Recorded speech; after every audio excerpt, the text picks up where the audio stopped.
ADA friends. My name is Christine Barber, often referred to as the ADA Lady, and I am here to help you with your digital accessibility efforts.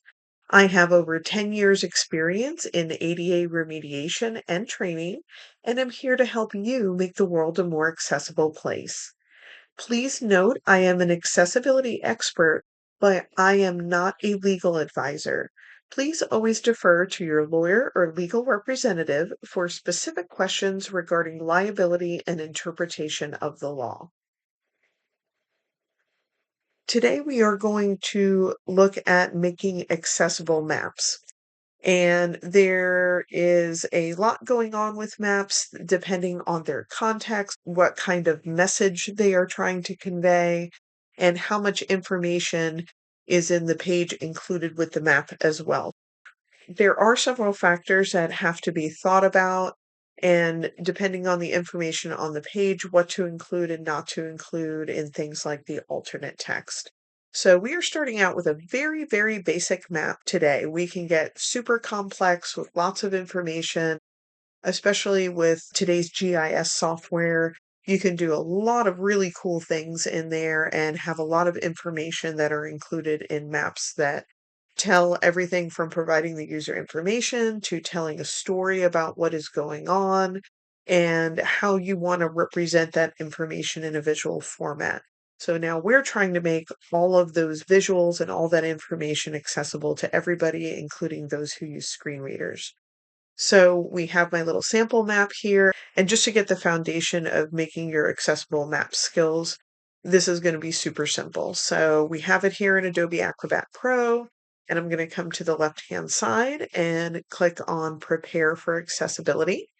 And once we have this menu open on the left-hand side, I'm going to go ahead and check for accessibility. And that pops up this window. There's a lot of options here. I leave it defaulted on what it was since the day I installed it. So I'm going to go ahead and click Start Checking. And now we have that menu that has popped up over here on the right-hand side that tells us our results. And we know we have a couple of issues on here because we still have to work on making the map accessible. And again, you can make maps from lots of different sources. You can make it from directly from GIS software. You can include the layers on the map. You can do a lot of really cool design stuff. If you guys are interested in the design portion and making good accessible selections, please let me know. And if we have a lot of interest, I'll be happy to make a video on that. But folks like me typically get the maps when they're all complete and they're all done in the design phase. So we just have to work on making the PDF ADA compliant. And so we know we have a couple of things to work with. This one was actually generated from Microsoft Word. So again, super, super simple. And I want to go ahead and see my tags on this page. So I'm going to come over to the left-hand side and I'm going to click on Fix Reading Order.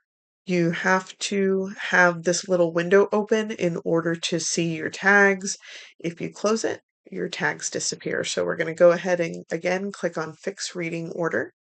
And you can see my tags have now appeared on the map page to the right. And I always start off on structure types first, and I uncheck display like elements in a single block. I like to see all the individual tags and what they represent. And the reason why the map and the other images have a little X on them is because I click on this option to show tables and figures. If you uncheck that, it takes the X's away, but I really like to see the entire parameter of an image. Some images can have a lot of white space, especially with maps if they have a lot of stuff going on, like if tables and keys and north arrows and scales are all included. The entire thing can be an image, or just the kind of guts of the map like we have here can be an image. I always like to click on that to show tables and figures so I can see what I'm working with. So now that we have everything in front of us, and again, it's our basic map with our basic tags, the first thing I like to do is clean up my tags. So I'm just going to grab these empty paragraph tags, these P tags, and mark them as background artifacts. I just like to do that first thing to kind of clean it up. And now we have just the meat and potatoes of my document that includes my map. One thing I want to make sure that I include on here is my logo. That may be important to some organizations to make sure that, say, this came from a certain company or organization or government entity. So we want to go ahead and tag that. And it doesn't have alternate text. We can also see here that my map doesn't have any alternate text on it either. And we can see that I have alternate text errors here. And I'm going to refresh this because, again, Adobe's accessibility checker is not live. So whenever you kind of work on things, you want to see what you fixed and what you broke. You always have to right click and do check again. And now we can see that those two figures are popping up here, my logo and the map here. Since I added my logo, I'm going to right click and I'm going to do edit alternate text. And we have our alternate text box here. If you want to make it a little bit bigger, you can just grab it in that lower right-hand corner and extend it out if you don't want to work in that tiny little box. And let me go ahead and write the alt text for my logo. The ADA Lady logo. Illustration of a woman in a wheelchair moving quickly. Alrighty, I think that's pretty good. I'm going to now go ahead and click on the OK button that is in this window. You can see here the figure has the beginning of the alternate text that I just wrote. And as you can see over here, we still have two alt text errors. So we're going to want to right click and again do check again because remember it's not live and we can see that one of those dropped off. Unfortunately, it doesn't keep the numbering the same. So even though I did fix figure one, we still have a figure one remaining, which is the map. And that is just a little quirk about Adobe. And moving right along to make this accessible, I want to make this map title a header one. This is a requirement for PDFs, especially if you have those standalone maps, you really have to have some kind of text to anchor a header to. Adobe for WCAG requirements doesn't like figure only PDFs. So a lot of times people will get a map or it's exported or it's scanned and they want to tag the whole thing as a single figure, write some alternate text on it and call it a day. And that is not really accessible. We want to make sure that we always have some kind of text, which is usually the title of the map, to go ahead and mark as your header one. And moving down, we got the actual map here. And if you notice on my document, I'm actually going to close this window out so we can just look at the document without all the tags muddying everything up. We can already see that I have a description written at the bottom here. I have a little write-up already, which is great, but of course, either we need to make a decision here. Either I need to mark this map as a background artifact if I feel that this description is accurate, or I need to put some additional alternate text on here outside of this description. Again, remember, we don't want to be repetitive. You don't want to just copy this and then go ahead and put it in the alt text for the map. That's just repetitive for our screen reader readers. They don't need to hear a description of something twice. And also, if you have really lengthy alternate text, when folks enter into alternate text using screen readers, they kind of get stuck in alt text purgatory. They can't get out of it. So we like to keep that alt text short and sweet. And if that text is already available on the page, we don't need to go ahead and plop everything and repeat it into the alt text of the map. So I'm going to turn my tags back on. And we can see that our tags pop back up and we're still missing that alt text on the map. And let's right click and do edit alternate text again, just like we did on the logo. Gonna expand this out. And let's see if we can write a decent map description.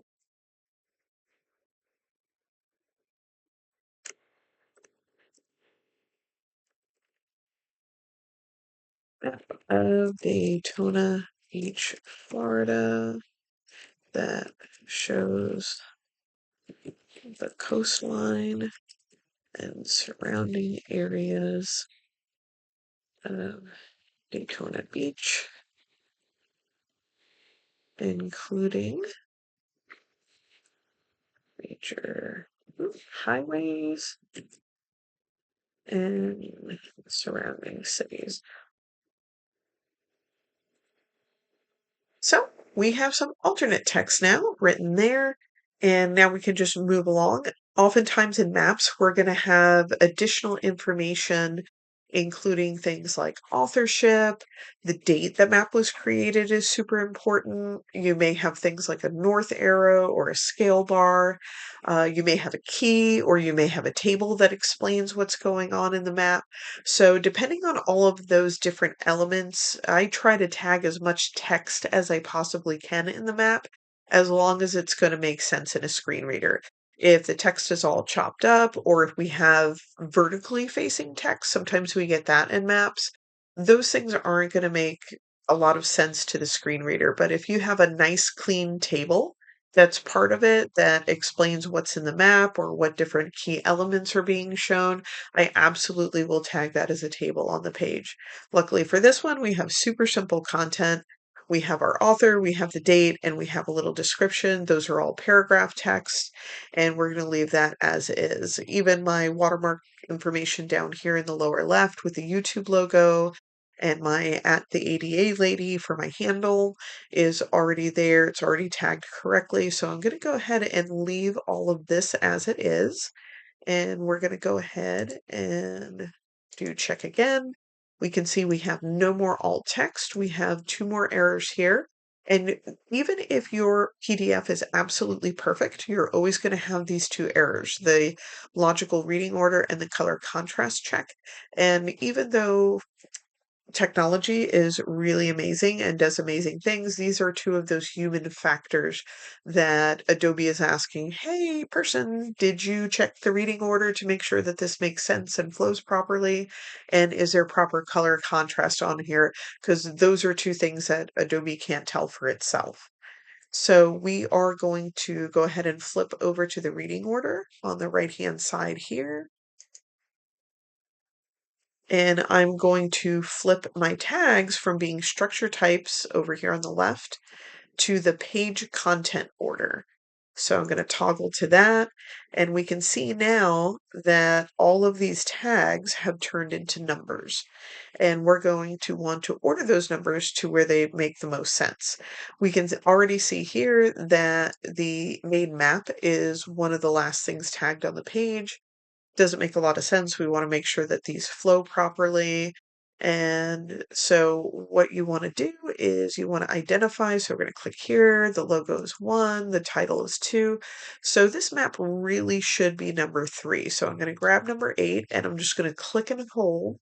And you want to drag that to where it needs to be. You're going to get that little do not enter symbol. Don't worry. That's just because you can't put a tag on a tag.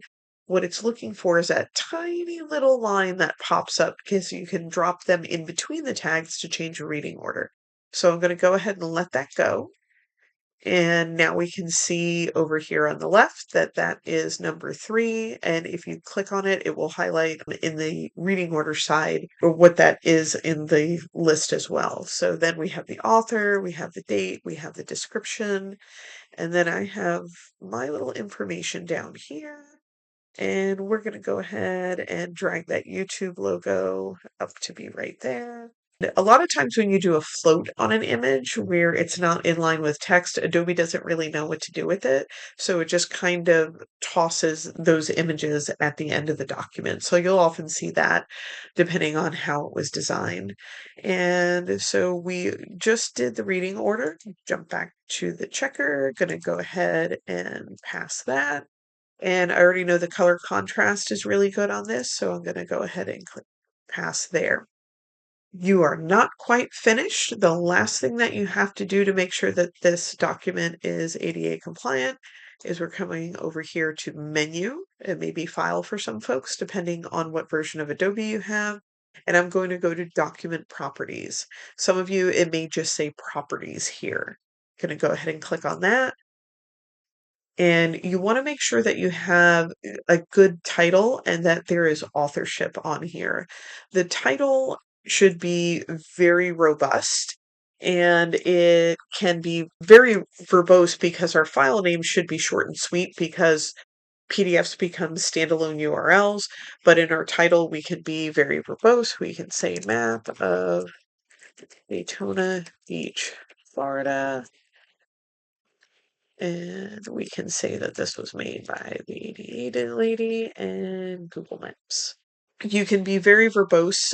The title is what comes up a lot of times in search engines, so we want to make sure people have really good keywords about your subject and they can easily find this whether they're searching directly on your website using the search feature or using things like Google, Yahoo, and different search engines to go ahead and find that. Authorship, I always like to add because it helps maintain and track files, especially if there are several people in your organization who build documents. This is a great way to be able to track those down. So when this document needs to be updated and we need to go, hey, Christine, this map is super old. We need to update it and put it on the website. Well, we can pop into the author to see, Christine is the one who made this. We'll contact her and get this map redone. So this way we don't have to start everything from the drawing board. Gonna go ahead and click OK. And now we have a fully accessible, standalone, one-page PDF map. And again, maps can have lots of descriptions on them depending on what you're trying to show. Maybe you're trying to show things like bus routes or flood zones or voting precincts or things like that. And of course, your alternate text can be a lot more than what I put in here. You want to make sure that you include all those key points and the important things that you're trying to convey in the map and tell the story that you're trying to convey to your readers. And I really hope that you enjoyed today's tutorial. If you liked it, please go ahead and hit that like button. It means a lot. If you want to know more about accessibility, go ahead and follow me and subscribe to my channel. We're going to have a lot more cool content coming out. If you want to see more stuff on maps and how to make maps ADA compliant, please go ahead and put a comment and let me know specifically what you're looking for or what you would like to see in a tutorial that may help you out in your ADA efforts. Thank you so much, my ADA friends. I am so glad that I got to do this tutorial with you today, and I hope to see you again in the next one. Bye. Have a wonderful day.